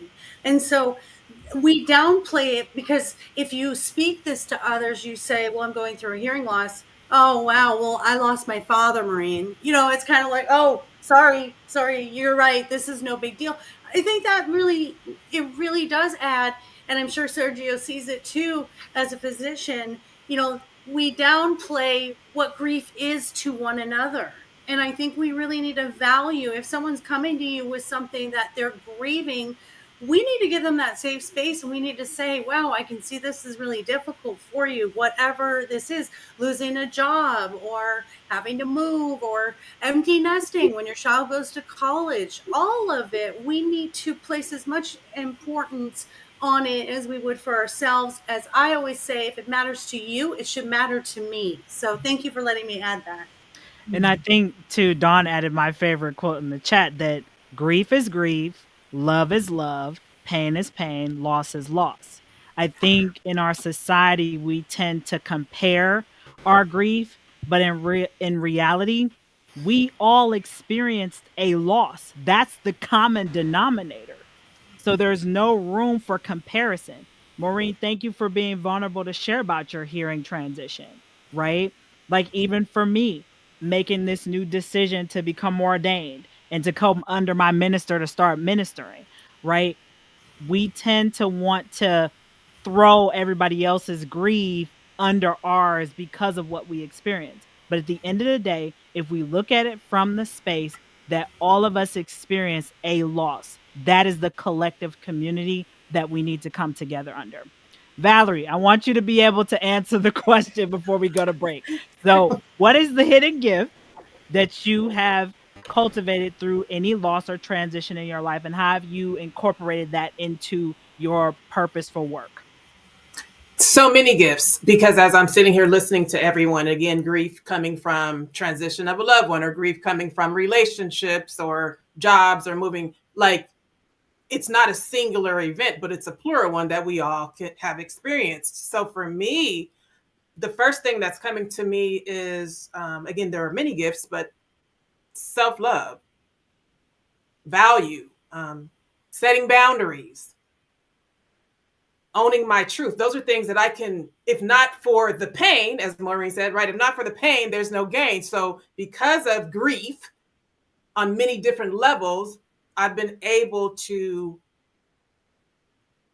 find out what is self-love, what is self-value, what is owning my truth. And I can share that with the clients that I serve, right? And again, if not for the experiences, I would have not ever had those gifts. Even being a visionary, because when we're grieving and we think we're going to stay in that place that's not light, it's a little dark. When you have a vision and you have faith, I always say, you got to see yourself where you don't see yourself. You have to see it to believe it, right? And that faith is what pushes us to be somewhere else. Like all of us sitting here today. We come from somewhere, right? We weren't always sitting here. We had to have a vision. We had to utilize those gifts that only came from the grief. We had to utilize those gifts that only came from the pain. And that's done because of the gratitude. So I'm grateful. And Maureen said it, we're here to serve. We all are here for purpose. I believe on purpose for God's huge purpose. 100%. We're here to serve. Our grief journeys have given us an open door to be able to change the narrative, to be able to pay it forward and to help other people to stop their dreams, goals, and aspirations from making the cemetery wealthier. So we're going to take a quick break right here on the Grief Grantor special episode. We'll be right back here with our speakers. We'll be right back. Hey there, I'm Diane Forster, host of I Have Today, where we talk about the art of intentional living. Our show is on the Fresh Takes channel on Mondays at 11 a.m. Pacific. So if you're ready to be inspired, empowered, and educated and learn how to live the I Have Today way, then tune in. Hope to see you there.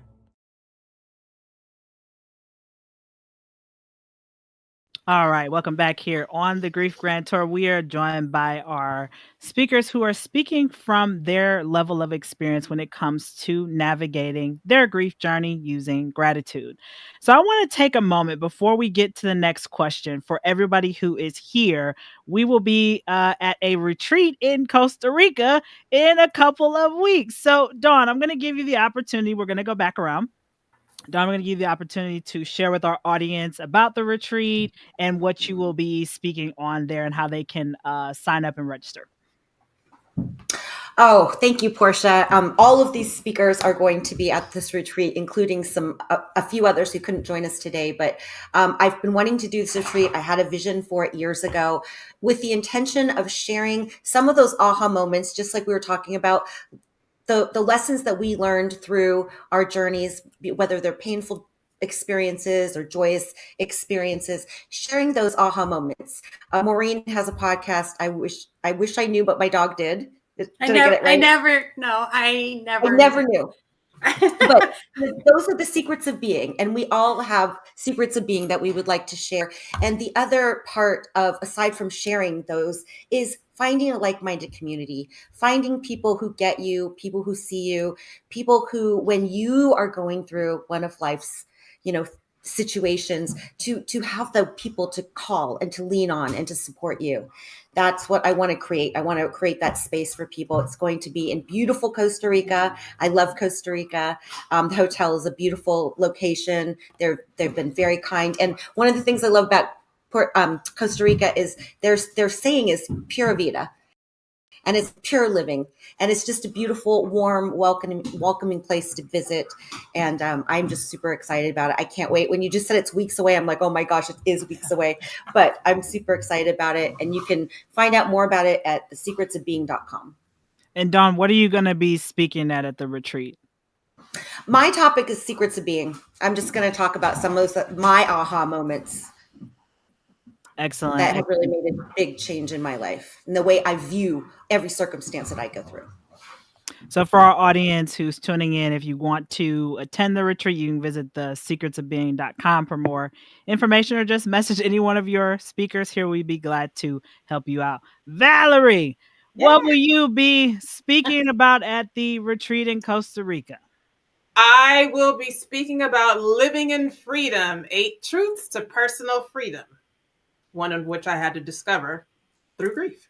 I don't want to give too much detail, but it will be 8 different topics. But again, about personal freedom, literally self-discovery, the journey of going inward. I feel like it's a big deal to know who you are, know whose you are, why you're here, and to do the healing work so that we can, again, move in purpose on purpose for God's huge purpose.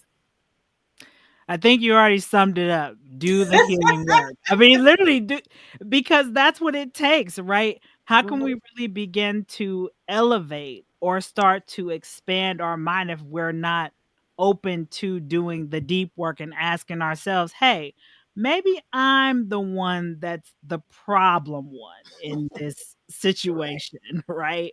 I'm not going to go too deep into that, Valerie. That's for another day. I'm not. Can I say one quote? Yes. That I heard, because it all ties in together. I heard it from Dr. Michael Beckwith.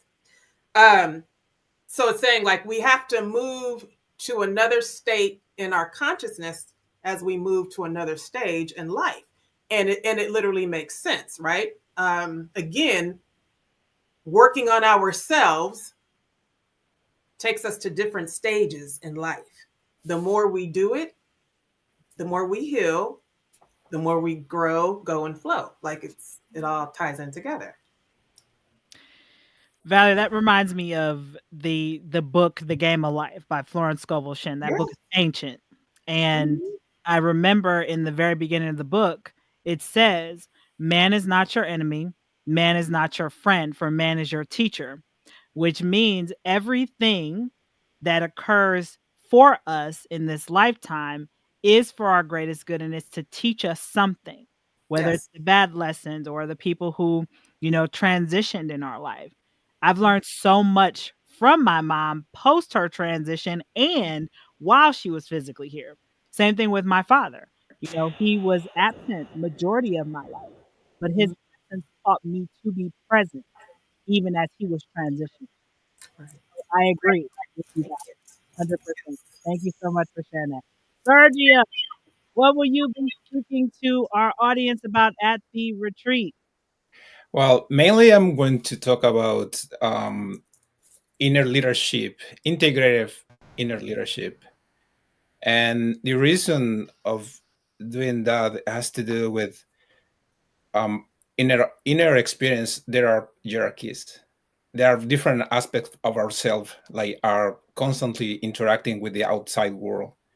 So the way to recognize first those elements, those aspects of ourselves, as we recognize that, we see who is in charge, who is in every moment, and how we can choose how we can decide who is going to take charge eventually. Usually we do it automatically with no mind in that. It's just the reaction. And so learning about that first, then in that inner leadership, we can express ourselves in the world. And that expression, that influences from outside also are giving you nutrition to our inner world, and vice versa. So this is a very dynamic exercises. So even though there is a lot of research, scientific research, science is wonderful tool for our intellectual mind. But I am more interested in the experiential one. The experiential, like we can feel sense with all our senses, not in only those five senses, but also with intuition, and giving more chance to the soul to express through our mind and through our physical body, and eventually behavior. So I think I'm going to try to do as much as I can so we can explore that in an experiential way. I love that, Serggio. The inner leadership, right? I think when we think about leadership in general, at least for me, I think of the outside characteristics, right? But what about what's going on internally that really makes us the leader, the being who we need to be in order to help the people who we serve? Yeah. So I really like that, Serggio. I'm excited. You better have some type of podcast come from that. I'm just saying, shameless plug. Maureen, what will you be speaking about at the retreat? Well, I'm just going to keep the trend going. If you guys haven't noticed, it's all inner work. I'm going to be speaking on, the title is going to be Time to Meet Your New BFF. Loving yourself unconditionally to attract unconditional love. So if you're in a place where you need a new beginning, you've lost your self-love, you want us to help you find that self-love, that self-worth, self-esteem, confidence, all those things that you sort of gave away or lost along the path, I'm here to help you find it. We're going to sniff it out, because sniffing is in relation to dogs, and everything I do is based on the premise of dogs, because they love unconditionally. And so we want you to love the way that dogs do. And I saw a meme today. It said, life is short, play with your dog. And so that's pretty much how I believe we can find our way back to joy, and by really being true to who we are and authentic and following what we came here to do, our purpose and the creation of the life that we want. And no one can take that from you. And we're going to make sure moving forward, you will never let anyone steal your joy, steal your love for yourself, your boundaries, all that good stuff. Woo! I'm getting on my soapbox. Sorry, I have to bring it down a notch. But yes, we're going to meet your new BFF, you. Thank you. What a perfect, no pun intended, topic for our four-legged lovers in the room. I have a four-legged one upstairs, so it's definitely a perfect time. So we're going to transition to the next part of the show. And I saved this for last because, as I mentioned in the beginning, the Grief Grantor focuses on 5 pillars: gratitude, resilience, innovation, empowerment, and forgiveness. And it took my father's transition for me to learn how to forgive him. Well, I forgave him beforehand. I wanted to be the bigger person and have a clean slate as he was making his way from this world. So I'm going to go around the room. Valerie, I will start with you. Can you discuss a time when forgiving someone who you deemed was unforgivable led you to a profound sense of gratitude? Yeah. I'm thinking of the answers that Karla gave previously, because I was relating with her as it relates to being in a toxic marriage. When she said Dr. Jekyll, Mr. Hyde, I could relate to that.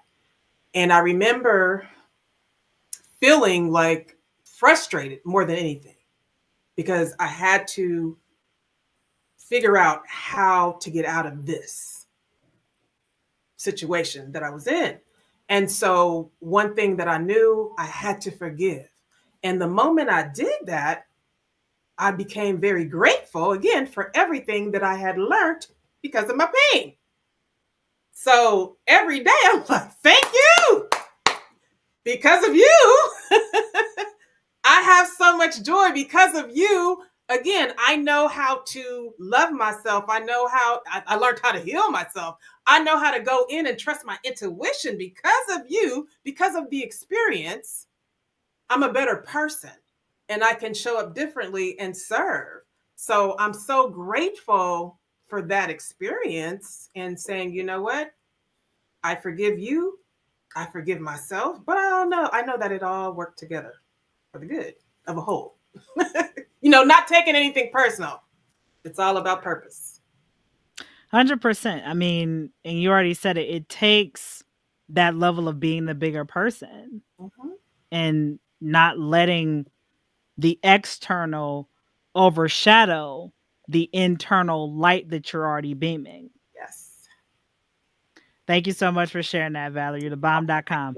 Dawn, can you discuss a time when forgiving the unforgivable led you to a sense of gratitude?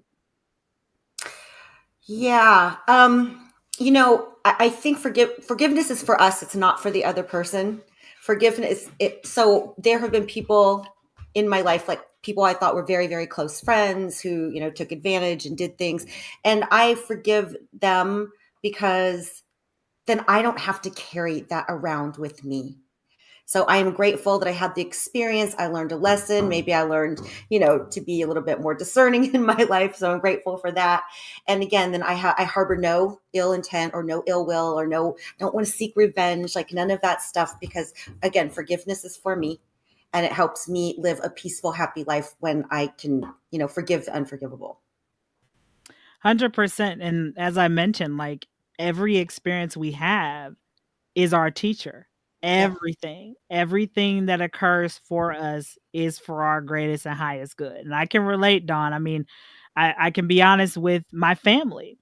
right? In my eyes, when we experience the physical transition of someone who everybody knew in the family, what we have to remember is their relationship with that person is different than yours. So their grief is going to look different than yours.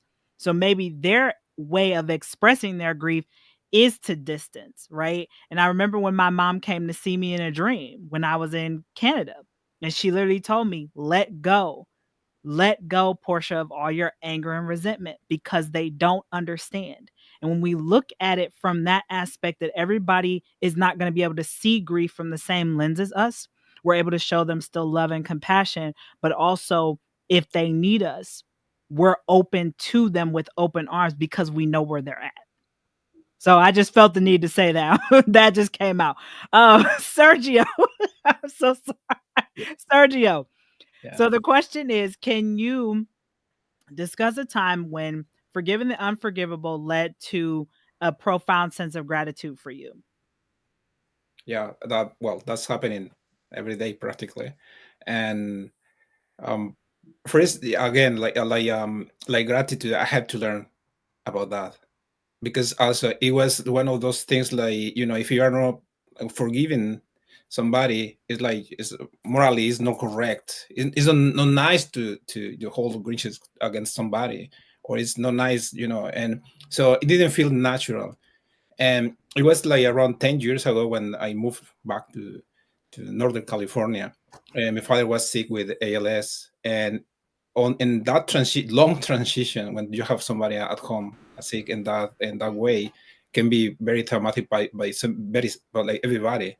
And so and looking for solutions, I ended up in theta healing. Now I am instructor and I am practitioner of that technique. And that technique, which is a little bit connected with, it's a lot about subconscious mind. And that is when I learned how to be compassionate about first to be curious about this other person you are holding resentment, and to tap into what is going on with that person, which is not easy if you see it in those natural. I mean, you do it with the subconscious mind. It's very hard because this barrier in front of you, and you don't demonize the other person, or you think about many things about that. So once you cross about that in a safe place, guided by somebody else, you can tap into what is going on. You may know, you will never know exactly what is going on with the other person or with the other situation. However, there is a glance you can understand better. So that is very interesting to me, at least in my experience. When you understand something deeply, when you understand somebody deeply, there's nothing to forgive. You understand, like it's a play, like almost like a divine cosmic play going on there, where you are learning something in the other person too. And in that situation, I will say, like at the end, it's just get back to there is something with this person. This is not about the person, it's about the behavior or the action of that person, even my own response to. So you are separating between being and doing somehow. So the forgiveness is just like melting away, and you can understand. It doesn't mean like the learning after that is like you are putting your boundaries, but also you are not prompt to be open to any other maldoing or any wrong from others, and as well from yourself. And I appreciate you shedding light on that, Serggio, because I think forgiveness is a continuous thing throughout different stages of our life, kind of like with grief, right? We work with our grief the more that we experience it, or when we take time to walk to it instead of avoid it. So I appreciate you sharing light on that. Maureen. Yes, ma'am. Forgiveness is a 4-letter word. No, really. I have come to find that I am the most impatient person in the world. And like Valerie, I was in an abusive marriage and very toxic. And he was the father of my 3 children, and he didn't show up for them. So I was very, very angry for a very long time. And being an Irish German woman, I held on to that anger and stubbornness. And do you ever find, listeners, viewers, and panel, that you put your piece in so many other people's hands? In other words, if they would just blank, if they would apologize, if they would just not act that way, if they would just not speak that way, if they would just come and bow down and tell me I'm the queen that I am, everything would be fantastic. Not going to happen. What I have found is I had expectations that I was expecting people to meet. Therefore, my forgiveness was stalled because I'm waiting on them to do something different so then I can forgive. Well, what I learned was patience, thank you, Spirit, God, Source, was guess what, girl? You're going to have to be patient and you're going to have to work this through yourself. And I remember when I got that phone call from my ex-husband, years later, I was in a different marriage and, everything was much better. And I got the phone call and he's saying, I hope you can forgive me for how I treated you. And I blah, blah. And I said, you know what? I forgave you a long time ago. And he said, well, I don't know if I can forgive myself. And I said, well, that's between you and God. But it was anticlimactic. So when people didn't behave the way I wanted them to, I had already forgiven because it didn't matter because, number one thing, I pulled back my emotional attachment to them needing to behave a certain way for me to have peace. And so that's what I think the bottom line of forgiveness is if you want peace, you don't need to be attached to the person's behaviors or their actions or waiting on someone to change. It's up to you to say, I want peace and my forgiveness is what a gift we give ourselves. Yes, cliche, woo-woo stuff, but it's really not. If I want peace in my life, I have to let go of my emotional attachment to whatever you're saying or doing back into that circle of control. I control my thoughts, my words, my actions, and my beliefs. So thank you. Well, I think in general, forgiveness is cyclical, right? Depending on what it was that occurred to us or happened for us, we have to look at it as it is. Like when I mentioned about my father, I made the choice to forgive him for him being absent, for, him and my mom getting a divorce when I was young, for him making all these unique accusations about me as his daughter. I forgave all that stuff, because I didn't want to hold on to that as I embarked on my journey throughout my life. And then now that he's transitioned, I don't hold on to any ounce of guilt or anything. I'm grateful that I was the bigger person. I'm grateful that as he was transitioning, he gave me what I needed. He gave me that level of what I like to call that answer that I sought for 30 years. He said, you're my child. You are my child. And I'm grateful to this day that I was there to witness that. But I had to open myself up first to be able to receive it. Well, everybody, we are going to be wrapping up here on this special edition of the Grief Grantor. So we're going to go around really fast to let everybody say one quick word of advice to our audience. One quick word. So Valerie, go right ahead. Thank you so much for coming on. 3 words: live, love, and allow. Live, love, and allow. Got it. Dawn, what about you? It's always love. It's always love. Maureen? Empower yourself. Empower yourself, express yourself. Got it. Serggio? Be kind with yourself. No matter what is going on, be kind with yourself. In that order. Be kind, be love, be patient, right? It takes a little bit of time as we're adjusting to becoming new versions of ourselves. Well, everybody, that concludes this special episode of the Grief Grantor. Thank you for tuning in, and until next time, peace and hair grease, everybody. Thank you for joining us on the Grief Grantor. May the story shared today light your path and guide your heart toward healing. Remember, with Portia. every moment of grief, there's an opportunity for gratitude, resilience, and empowerment. Continue your journey with us online and share your own story, because in this tapestry of life, every thread matters, especially yours.